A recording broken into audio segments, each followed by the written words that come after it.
Assalamualaikum warahmatullahi wabarakatuh. Apa kabar anak-anakku sekalian? Semoga secepatnya kita bisa melakukan kegiatan belajar mengajar dengan sempurna meskipun dalam masa pandemi COVID-19 ini.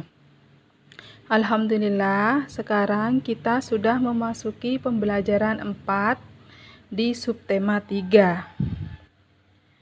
Halaman 124.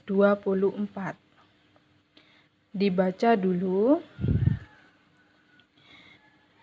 Kamu sudah mempelajari pertumbuhan hewan, kamu juga sudah mempelajari perkembangbiakan hewan. Hewan berkembang biak dengan cara yang berbeda-beda. Setiap tahapan perkembangbiakan hewan juga berbeda-beda. Amati gambar di bawah ini. Ada gambar telur ayam, anak ayam, dan induk ayam.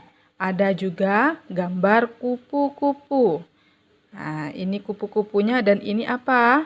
Ini kepompong. Sebelum jadi kupu-kupu, dia kepompong dulu. Setelah itu, di halaman 125, di sini ada siklus kehidupan kupu-kupu atau disebut juga dengan metamorfosis kupu-kupu.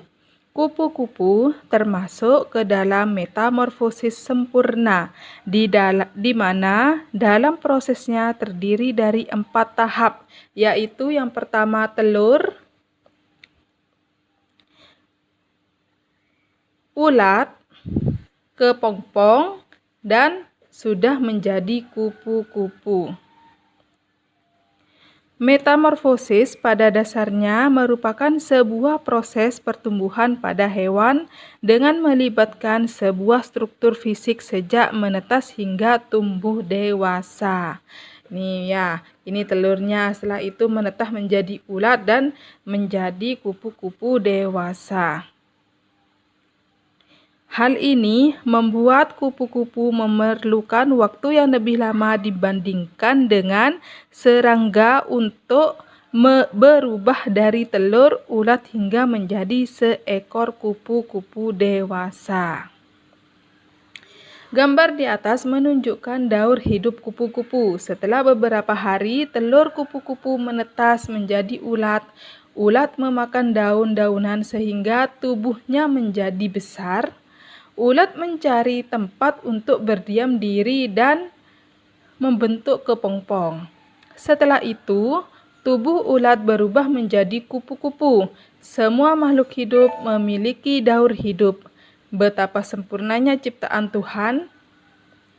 Ceritakan setiap tahapan daur hidup kupu-kupu menggunakan kalimatmu sendiri. Nah, di sini ya. Tugas yang pertama. Di sini ada gambar telur. Apa Bu yang mau ditulis? Di sini kan sudah ada penjelasan atau cara menetas hingga menjadi kupu-kupu dewasa. Nah, kamu harus menceritakan dari awal telur, ulat, kepompong, dan kupu-kupu. Tahap paling awal dalam proses ini adalah kupu-kupu meletakkan telurnya pada ranting dan daun yang disukainya. Umumnya, kupu-kupu akan meletakkan telurnya di ujung daun atau di bawah daun. Seperti ini gambarnya. Di bawah daun atau di atas daun telurnya ditaruh ya. Setelah itu, telur kupu-kupu biasanya membutuhkan waktu sekitar 3-5 hari untuk menetas. Nah, kamu isinya seperti itu, seperti yang Ibu jelaskan. Tahap kedua yaitu ulat atau larva. Setelah telur menetas, seekor larva atau ulat akan keluar dari cangkang dan mulai mencari makan berupa dedaunan di sekitarnya. Ulat ini juga akan mengalami proses alami pergantian kulit sebanyak 5-6 kali. Setelah ulat merasa cukup untuk makan, ia akan mencari tempat untuk menjadi sebuah kepompong. Biasanya kalau kamu menemukan di halaman atau di mana kepompong daunnya itu terbungkus atau dililiti daun, di dalamnya itu ada kepompong atau ada ulat ya sebelum jadi kepompong. Nah, seperti ini.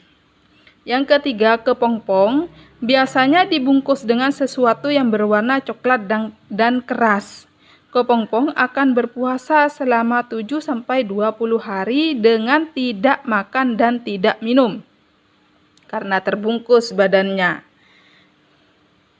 Waktu kepompong ini biasanya berbeda-beda tergantung spesiesnya atau jenisnya. Setelah itu yang terakhir, tahap keempat, kupu-kupu adalah proses sebuah kepompong akan berubah menjadi seekor kupu-kupu. Pada mulanya, kupu-kupu akan keluar dari kepompong dengan sayap yang masih kecil, kusut dan basah karena ada cairan, seperti anak ayam kalau baru menetas ya. Cairan ini sebenarnya berguna membantu pembesaran sayap kupu-kupu. Cairan ini disebut dengan hemolim. Setelah keluar dari cangkang kepompong, kupu-kupu akan merangkak ke atas dahan. Agar tubuhnya mengering dan sayapnya bisa berfungsi dengan normal, kupu-kupu akan memenuhi kebutuhan makannya dengan mencari bunga untuk menyerap nektar atau sari bunga pada siang hari. Begitu. Jadi kamu menceritakan kembali seperti apa yang Ibu jelaskan barusan tentang tahapan kehidupan kupu-kupu. Tugas yang kedua, menuliskan 2 pertanyaan berdasarkan gambar kupu-kupu di samping. Jadi kamu membuat pertanyaan tentang gambar ini. Terserah 2 saja. Terserah pertanyaannya apa, tetapi harus tentang kupu-kupu yang digambar ini. Setelah itu, di halaman 127 ada banyak jenis kupu-kupu yang dapat kita temui di sekitar kita. Ukuran kupu-kupu ada yang besar dan ada yang kecil dengan macam-macam warna dan motif. Motif itu apa, Bu? Gambar di sayapnya itu ya. Mari mencoba menirukan gerak sesuai dengan tahapan daur hidup kupu-kupu. Lakukan pemanasan terlebih dahulu. Ikuti gerakan sesuai gambar. Ini kamu harus mengikuti sendiri di rumah. Posisi tidur telentang sambil mendekap kaki dan badan. Seperti ini ya, gerak telurnya seperti ini. Lalu kedua, posisi badan merangkak. Gerakan ulat. Ketiga, posisi berdiri, tangan mengepal disimpan di atas kepala. Salah satu kaki diangkat menyerupai gerak menggantung pada pohon, gerakan kepompong. Jadi kamu menirukan gerakan kepompong seperti ini, kan digantung di atas ranting atau daun. Yang keempat, posisi badan berdiri dan tangan terbuka, kemudian bergerak seperti gerak kupu-kupu berlari sambil melompat-lompat. Bisa ya kamu menirukan sendiri gerakan ini di rumah. Tidak usah di video, hanya menirukan saja. Tugas yang ketiga, Jawablah pertanyaan berikut ini sesuai dengan pengalamanmu saat menirukan gerak daur hidup kupu-kupu. Ditulis dan dijawab. 1, 2, dan 3.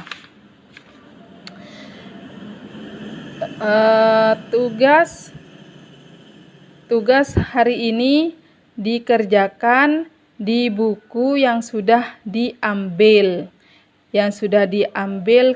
Di sekolah. Lalu kerjakan di buku itu. Sekian tugas hari ini dari Ibu. Wassalamualaikum warahmatullahi wabarakatuh. Selamat mengerjakan.